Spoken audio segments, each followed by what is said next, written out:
Welcome back. Do remember that you can find all our top stories on channelstv.com and youtube.com/channelsweb. You can also watch us live on your mobile device by logging on to m.channelstv.com. And don't forget to download the Channels TV app for Android, iOS and Windows devices from their respective stores. The Channels TV and the Channels 24 apps will give you access to news and updates. You'll also have access to the Eyewitness feature. With it, you can share pictures, videos, or news of happenings around you. Just install the app, then tap and swipe to reveal the menu and follow the instructions you see. In Rivers State, Governor Nyesom Wike has announced a 500 million naira business development plan for women. The governor mentioned this when hundreds of women from the 23 local government areas of the state staged a solidarity march to the government house in Port Harcourt, the state capital. They sought his presence to appeal to him to run for second term as governor.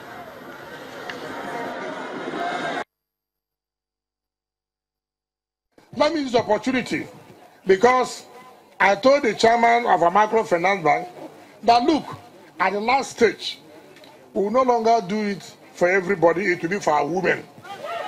And that is why, but I want to appeal to you, the way it is done, through the Commission of Women Affairs, who will spearhead this.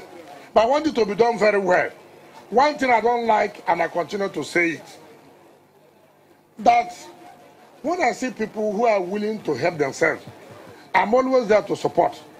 But I don't like people, when you get money, you go and enter into several clubs. No, I don't do that.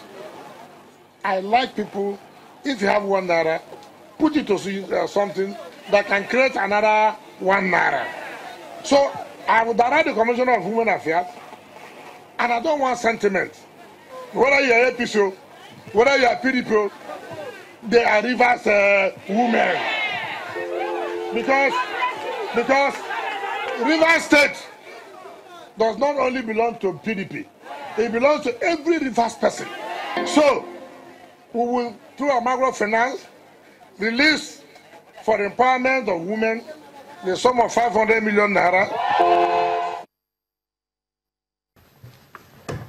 Rivers State Governor Nyesom Wike. Now we go to Ogun State. The government has already introduced more reforms to strengthen its business environment, but the target is actually to change its index position from number 5 to at least number 2 this year. This is also the state government's way of ensuring that there is ease of doing business in Ogun State. Joining us on the program to discuss more on that is Ogun State's Commissioner for Commerce and Industry, Mr. Bimbo Ashiru. Thank you very much for joining us on News Across Nigeria. My first question to you is that your agency is already looking to improve the difficulties in conducting business in Ogun State. What are some of these reforms being put in place? Let me tell this. When we came in 2011, we were actually number 35 in terms of ease of doing business in Nigeria. So that means we are not a friendly state to where we can do business. And on the 14th of February 2014, we went to meet with the World Bank team. I led the delegation, and we were able to tell them the reforms we've done. I mean, starting business, dealing with the construction permits, all this, I mean, the 4 of them, the 4 thematic areas were very difficult. And then what we've been able to do is to make things easy for clients, seamless for clients. And what have we done? We've been able to reduce all those problems. For example, starting business, getting business permit, it used to take minimum 6 weeks, up to 6 months. And we found out what are the reasons. We have about 9 zones. And one of the zones, we have to bring those things to the head office. And what do they need? Proof of address. And we said, look, this is very simple. Get utility bills. Once you bring the utility bills and you have that, you can get that done. So once we give them, so we reduce that to 24 hours.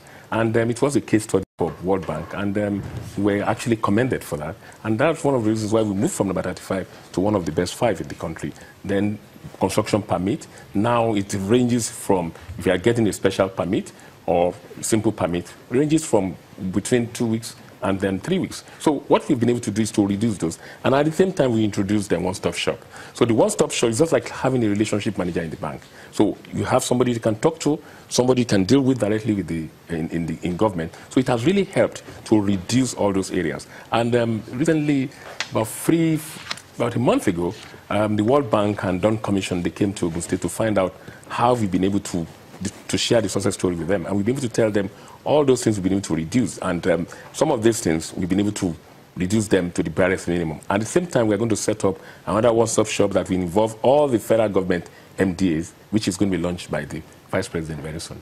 Okay, so speaking on accessibility and information, you said there is someone somewhere who can give information about whatever reform we have. Like you were saying it here, but not everybody has access to hear you say it here. So where can they get whatever information they need? If you go to our website, www.ogunstate.ng, when you say government.ng, you'll be able to see that. You click into one-stop shop, you'll be able to get all those things. Even Ministry of Commerce and Industry, you have all this information there. Because it's very important for people to be educated about this. I mean, I remember when I was in the banking world, I never liked going to government agencies because I think we are frustrated. I can tell you that the so-called civil servants, they are very smart people too, well-educated like us, but the point is that they need the right leadership, they need the right person to lead them, and that's what we are doing.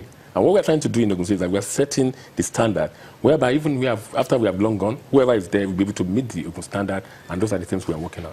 All right, let me take you back to when you said there's one-stop shop. How does it work for business owners? Oh, yes. For investors, when you come in, you have somebody who's going to take ownership, who's going to take you through all the processes. So you don't need to be moving from one department to the other to get this done. For example, if you come in as an investor, you come to Ministry of Commerce and Industry, you make your request. We hand you over to the one-stop shop who takes ownership. So you have somebody you can call to follow up. For example, if you are buying land to start a factory, for example, you need maximum 2 months to get your CFO. But the reason why we normally have that problem is that some documentation are not in place, but people don't know that. So you need to have somebody who you are going to be talking to. It's just like having your relationship manager in the bank. You come to them, they are the one that you take up your responsibility, the problems, and go to each MDAs to follow up for you, and you get things done. So you have, if you can put a face, the phone number is there, you can call the person, as against going to one department or the other to get your information. Those are the problems we have. Okay, so that's how the agricultural land allocation system, which you just talked about. Oh, yes, agri-land is different. How is that going the agri-land, you apply to the Ministry of Agri. Okay. They have a committee that they will invite you for an interview. You meet the committee, and once you are assessed, because you see, we must be able to know your immediate, medium, and long-term plans. So some people buy lands for speculative reasons. They want agri-land for purpose. So we want to know the kind of business. You must have a pedigree in whatever you are doing. So if you don't have that, then we ask you questions. So they have different committees that are involved. So once you scale through that and get necessary approvals, you get your letter. And once you get your letter of allocation, you pay the necessary bills.